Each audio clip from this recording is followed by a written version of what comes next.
Today we're going to have a student report on Liszt, and then I will give a report on Schumann and Chopin. Be sure you read in your books on page 271 through 282. If you look on page 271 through 272, you'll read about Robert Schumann. He was born in 1810 and died in 1856. You see him pictured here with his wife, Clara Schumann, who was a famous piano player in her day, and she did some composing as well, but mostly was known as a concert pianist. Robert Schumann was born in Zwickau, Germany in 1810. His father was a bookseller from whom he acquired a love of literature, and so you will see later in his life he becomes a critic, a music critic, and he publishes his own kind of magazine on music, and he also liked to write and compose pieces that had a literary background, and so you will see that in his future life, his interest in literature. When he was young, he wrote poetry, and he composed short pieces, and he played the piano.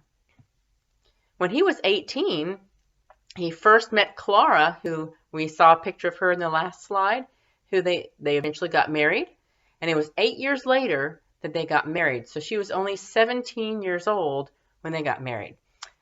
And it was only after taking her father to court that they got permission to get married, because her father did not want his daughter to ruin her performance career by marrying an impoverished composer.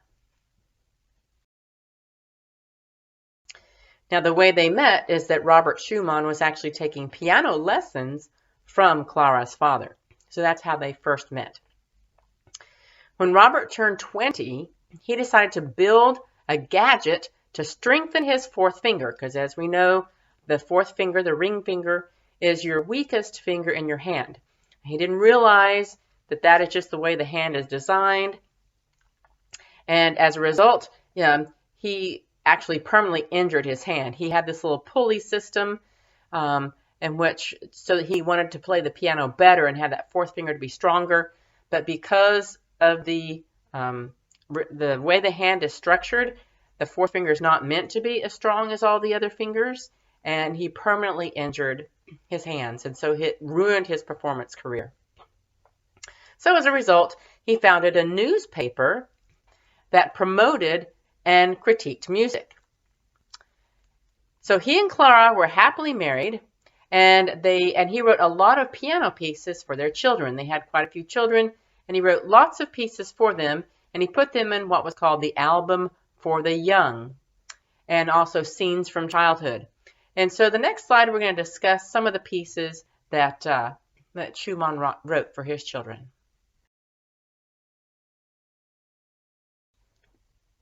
We will not be listening to the music that is suggested in the textbook, because I just feel like it's such a great time during the Romantic era where music is actually officially being written for children. This is kind of the first time that composers are considering children when they are writing their music, and the emphasis is to help teach children how to play, and the emphasis is on characters and situations that children would understand and appreciate. So the first song we have is The Happy Farmer, and so as you click on that, all these pieces are really short because again they're intended for children to learn how to play. You have The Happy Farmer where everything is bum bum bum bum bum bum bum bum bum bum, just really happy. And then you have a different sounding piece with a Wild Horseman. Really fast, and you can hear this horse kind of bump, bump, bump, bump. Then you get the first loss. And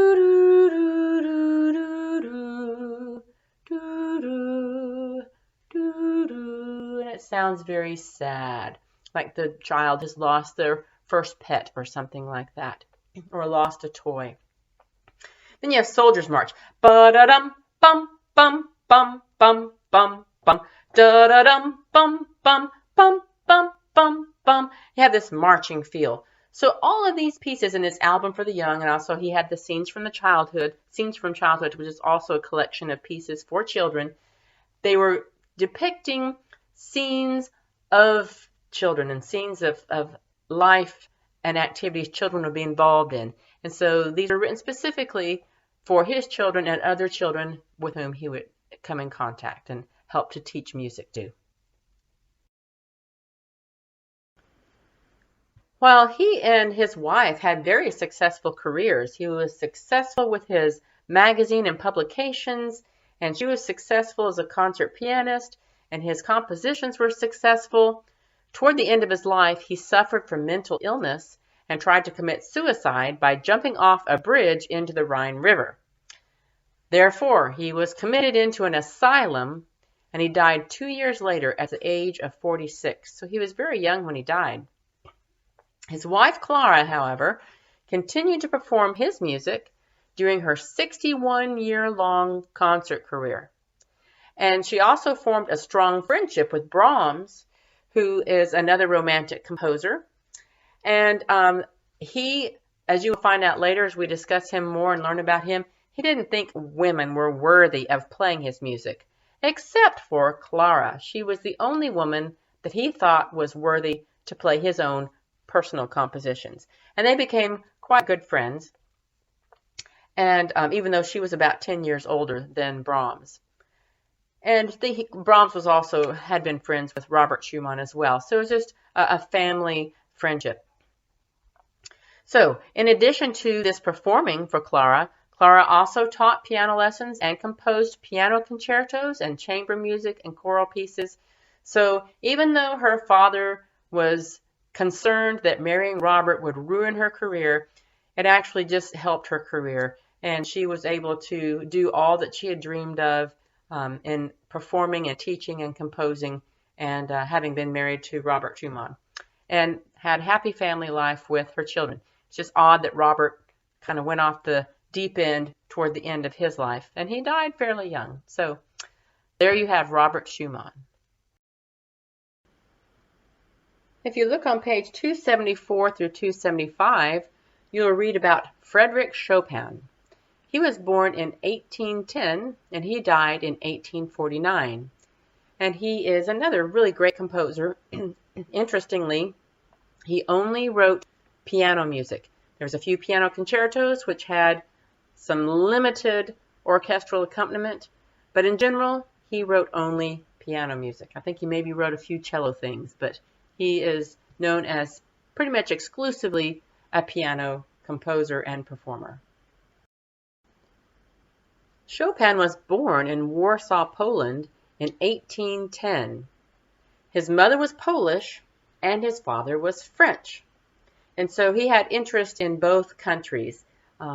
He lived in Poland and he lived in France, both places. We'll find out a little bit more about that a little bit later. He was a child prodigy, which means he was able to play with tremendous skill even when he was very young, and he played the piano for the Polish aristocracy. Then when he turned 20, he went on a European performance tour, and while he was away, Warsaw was invaded by Russia, so he could not return. So he was stuck outside of Poland, which made him very sad. Since he could not return to Poland, he settled in Paris, France when he was 21, and he supported himself by selling his piano compositions and teaching piano lessons. So remember, as I said, his father was French, and so he just settled in Paris, France. It made the most sense. He did not like performing for large crowds, however, but he enjoyed playing in the salons of the very rich. So he was able to support himself fairly well by playing. Unfortunately, we talked about Schubert earlier. He was not able to fully support himself that way. But Chopin now is able to support himself by playing in the salons of the rich and teaching and selling his compositions. His productivity increased when he became close friends with Aurore Dudevant, who was a feminist who wore pants of all things and smoked cigars and wrote novels under the pen name of George Sand. So she was not going to be able to get a lot of things published as a woman, so she published under a man's name and wrote lots of novels and was quite famous. Interestingly, Chopin had bad lungs, and he was living with this woman who smoked cigars. But apparently it was good for him because of the love that they had for one another. But after they separated, his frail health declined, and he died at the age of 39, which is so young, probably from tuberculosis, which is a lung disease, which, again, is interesting that he lived with someone who was smoking cigars. But anyway, he died young from tuberculosis and apparently from a broken heart when he broke up with Aurore. If you look on pages 276 to 277, you'll see the listening guide for Chopin's Nocturne in E flat. So nocturne means night piece, like a nocturnal animal is out at night. A nocturne is a night piece. And so he wrote a lot of nocturnes, and these have a very peaceful sound, and they're very calm and soothing. They're not highly excited sounding. And as I stated earlier, Chopin wrote primarily piano music, and it was not program-based. He did not have stories behind his pieces. They were usually mazurkas, which were Polish dances. He wrote lots of etudes, which are pieces to develop your technical ability. He wrote lots of nocturnes and polonaises, but they did not have a storyline behind them. Also, the majority of Chopin's pieces are quite short. Again, he was playing in the parlors of the aristocracy, and they just wanted nice little light, airy pieces that were not too long and not too serious sounding. And so this piece is just a beautiful nocturne. If you look in the listening guide, you will see that it only lasts about 4 minutes. And so you have a lot of different themes. You have 1A as your main melody, and then in the B section you get your main melody, which is softer, and then you have your 2A, a subordinate secondary melody, and then your main melody comes in, and then your subordinate melody, then your main melody, and your concluding melody. And so he just kind of plays with this beautiful melody with different accompaniment lines and different embellishments on it. So it's just a beautiful piece. I hope you enjoy it. We will now have our student report on Franz Liszt. You'll see here's a picture of Franz Liszt, and you'll need to go and click on the information from the students about the student who did the report on Franz Liszt. And as always, I have a few tidbits to go along with Franz Liszt. Things that I found most interesting about Liszt is that Liszt was one of the first rock stars. If you think of someone who was just really, really famous and really popular, that like a rock star of today, he was kind of the very first one.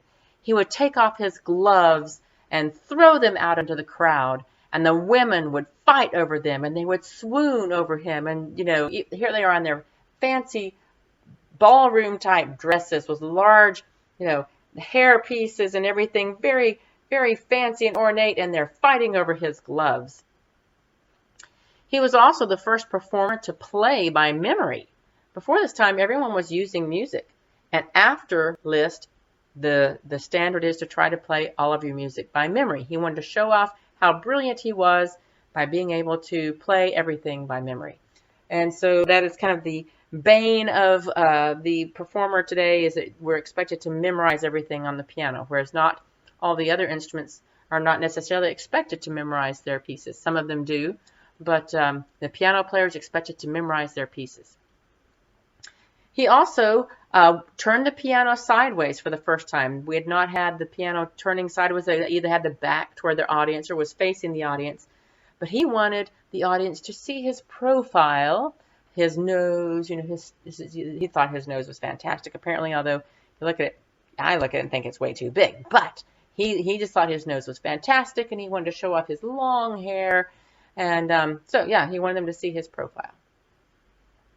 Now, there were a lot of cartoon caricatures drawn of him with 8 hands, and here's an example here on the right, because his performance skills seemed impossible for only 10 fingers to play. And so they would draw these caricatures of him with, like you see here, 8 hands, because that would be the only way to possibly be able to play the music that he wrote. Following his very successful performing career, and a little bit later in his life, he used all this money that he had collected from all his performing, and he used the money and his talents to encourage upcoming composers and performers. So he was one of those that was out discovering the new talent, and he would go and play new composers' music and find new performers and really promote them and try to help them in their career, and to help teach them. And so he was very helpful to other musicians. And when he was 50 years old, he actually took minor holy orders and worked in the church. And he strove to renew public interest in church music. So he ended up a church musician after it was all said and done. So those are just some of the tidbits I like, and I hope you also learned a lot from the student report on Liszt. To finish up our study on Liszt, I would like you to click on the link to hear the Hungarian Rhapsody by Liszt. Now, this is a song that has been used for Tom and Jerry cartoons, for Bugs Bunny cartoons, and so I had to show you the Victor Borge version, who is the music comedian that we have seen before, and he plays it as a duet. And so I hope you enjoyed it. It's quite humorous, and you'll love the piece.